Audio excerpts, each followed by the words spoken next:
Hello, Shemai. Uh, First off, thank you for everybody who watched my last video. I want to give a shout out to Gary's underscore vinyl and KO vinyl on Instagram for just sharing the last video that I did.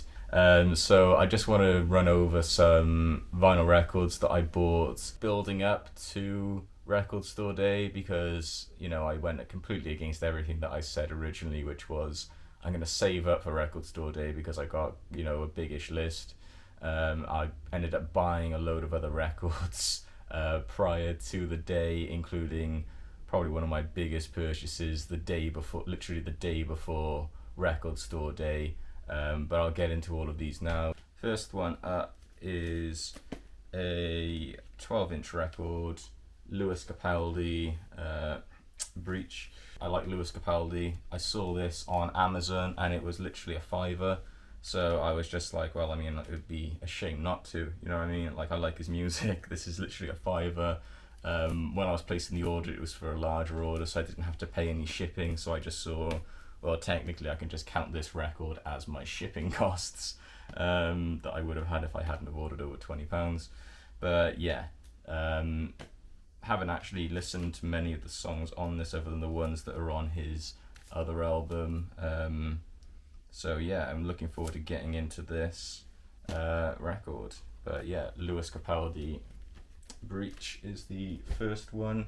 And on the same order as that, I also ordered off Amazon what I'd say Ray Charles. This is a wax time in color 180 gram color pressing of the album. I really like this album. If you watch the film Ray, you'll hear the title track, What I Say, parts 1 and 2. It's phenomenal. It's really good song, but I'm a bit skeptical about this just because I see this wax time in color. I see it a lot all over Amazon, and it's essentially loads of classic albums like this, soul, jazz, etc., at really cheap prices for color variants.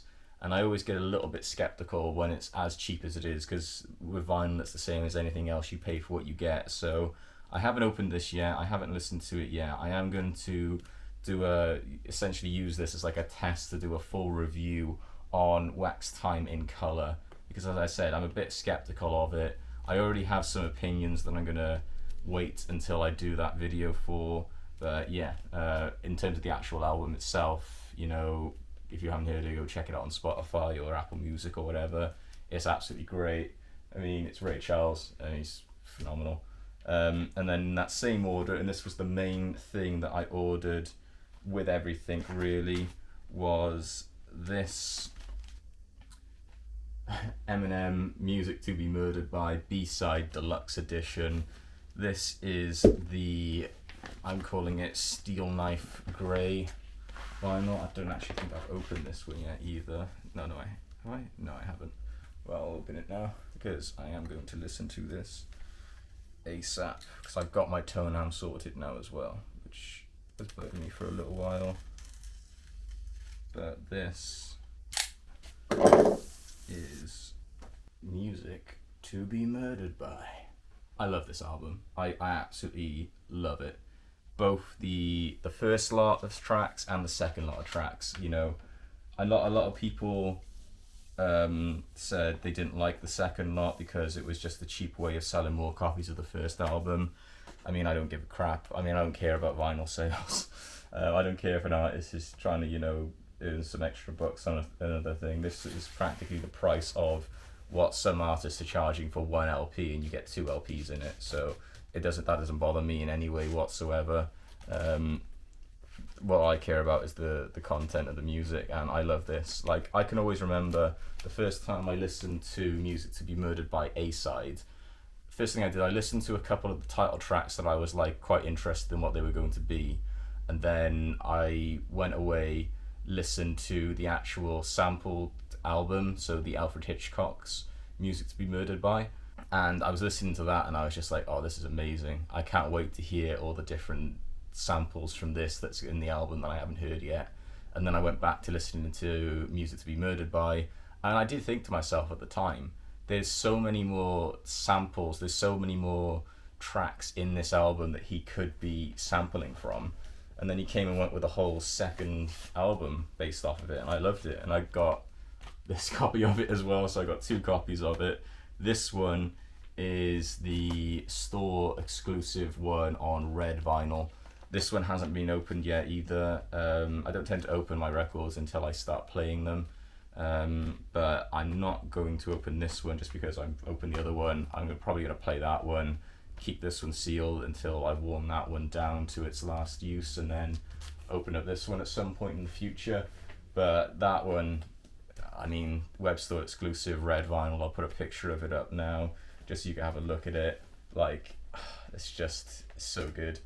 What else did I get? So I've also got the new Royal Blood album. I got this from Diesel Records, which I talked about in my last video. I'm not massively into rock normally, but I got to thank the vinyl community really for this one, because I kept constantly seeing this album posted everywhere on Instagram, to the point where I was like, well, I'm going to have to find out about it now.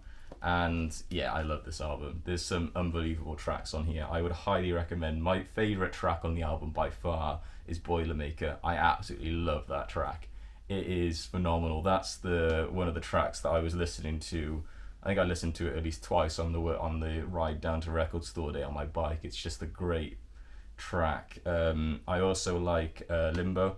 That's another great track. And also the end track on the album, All We Have Is Now.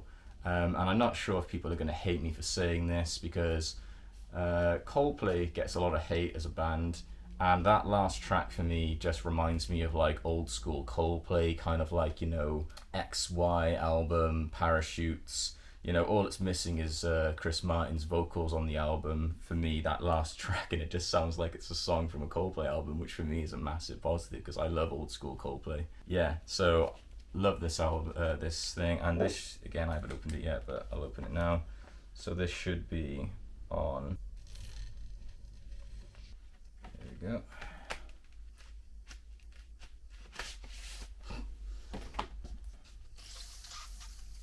Boom. Look at that. Look how nice that is. That is stunning. That is such a nice album. That's so nice. Yeah, I've seen this all over Instagram, and yeah, I had to listen to it. I didn't buy it after seeing it on Instagram. I listened to it, and then it was after listening to it that I was like, I need to buy this. And yeah, great album. And then same time I bought Royal Blood, I also bought this from Diesel Records. So this is Nat King Cole's Love Is the Thing. I mean, this is phenomenal. What I did, I made a playlist of Nat King Cole songs that I liked on Spotify to get into it. So just started listening to those. And when I went to the store, I was looking through the Nat King Cole section, and I recognized this album cover. And if I recognized the album cover, I knew it was because some of the tracks on there were on my playlist on Spotify. So I knew that this must be, you know, a decent album. So yeah, I got it. Phenomenal album. And then I saw the name on there. Composed by Gordon Jenkins, because if you look at somebody like Nat King Cole's music career, you know, he's got so many albums. You know, back then when they used to make music, they were doing so many. It was just album after album, compilation albums of previous ones. It's hard to kind of like find a starting point. So I kind of like looked at Gordon Jenkins' collaborations with Nat King Cole, and I found out that there was 4 albums they'd done together. And one of the other albums, which is the second one, another album which just has so many songs on there that I really, really like. So I just decided I'm breaking it down. I'm going to go for all the Nat King Cole Gordon Jenkins albums. And I picked up another one. So this one is Where Did Everyone Go? Yeah, this is the last album that they done together. So yeah, that was the first one that they did together, Love Is the Thing. This is the last album they did together. I picked this up for £2 in really good condition as well, in a shop called Vinyl Records in Cardiff, which I'd highly recommend. I'm going to do a video, I think, on just places I recommend for vinyl records in Cardiff, because there's quite a few quality places. And another one I picked up recently, this is one I ordered in to Spillers Records. It's the Exciting Wilson Pickett vinyl. This is unbelievable. Like, I absolutely love this. I found this album through looking through recommended. So I was listening to, I think it was at the time Solomon Burke. I was listening to his music, and then I was scrolled down. What I always do on Spotify is go down to, you know, related artists, etc. And I saw Wilson Pickett, clicked on it, saw this album, started listening to it, and it's phenomenal. So many tracks on this are just great. Land of a Thousand Dances is unbelievable. You're So Fine, In the Midnight Hour, It's All Over, She's So Good to Me. I mean, this is an unbelievable album, and this is such a nice pressing as well. This is the first, I think, album I've got that's been pressed by Music on vinyl, but I'm well happy with it. So if I see anything pressed by them again, you know, I'm not going to be shy to just say, yeah, I know it's going to be decent quality. Yeah, it's got 2 left. So these I got together. So this one is Commodore Zoom, and this is, as you can see, in pretty good condition for its age. It's nothing, you know, too colourful, but I just want to highlight the vinyl condition because it is pretty good. I was listening to this last night, and yeah, it plays really, really well. I got these from the Record Exchange in Cardiff. It's the first time I've ever traded in records to get other records. I also got, which is unbelievable, this is the big ticket item I got the day before Record Store Day. De La Soul, 3 Feet High and Rising, first pressing from the UK. Like, this is just unreal. Like, I didn't pay the £60 that's on the ticket. The guy basically said to me, it's a really good copy. There's a scratch on side A that affects one of the songs. Other than that, it's in really good condition, and these are so hard to come by. This is the first time I've ever seen one in person. I've never seen one in person prior to when I saw this one in the shop. The artwork on it, it just speaks for itself. This is just an unbelievable album. You know, this is literally just like a footnote in hip-hop vinyl history, really. Like, this album is incredible. And I have pre-ordered the Rough Trade magenta, green and yellow vinyl for this as well, which is coming out in November, because the Tommy Boy Records, who own the rights to this, they've been bought, I think, by some other company now, and the other company is going to be looking to stream this on platforms, because you can't currently listen to this album all the way through yet on streaming platforms. Like, because they sampled so many records that they didn't have permission to sample at the time. It's just not available. You can't get it on Spotify, you can't get it on Apple Music, you know, you can't get it on any of these other places other than really listening to it on vinyl if you've got a copy of it on CD. So it's such a rare album to get. I can't wait to get the Rough Trade version because it does look really, really nice. I'm just really, fingers crossed, hoping they don't cancel my order, because I know some people have said that they've cancelled people's pre-orders before, which would be really annoying. But yeah, this is just, I cannot wait to listen to this all the way through. As I said, other than that one scratch that's on there, it looks in really, really good condition. The guy who owns the shop, Record Exchange, massive shout out there, because, you know, he worked with me a lot to try and get this. It was something that I was really looking forward to, and I couldn't be happier with it. You know, it's one of my favourite records now in my entire collection. De La Soul, 3 Feet High and Rising, that's unbelievable. Yeah, and that is everything that I bought there in the build up to Record Store Day, which is way more than I should have spent. Definitely way more than I should have spent, being as though how big my list was for Record Store Day. But yeah, hope you enjoyed this video. Yeah, and if you can, give me a like, subscribe, and yeah, peace out.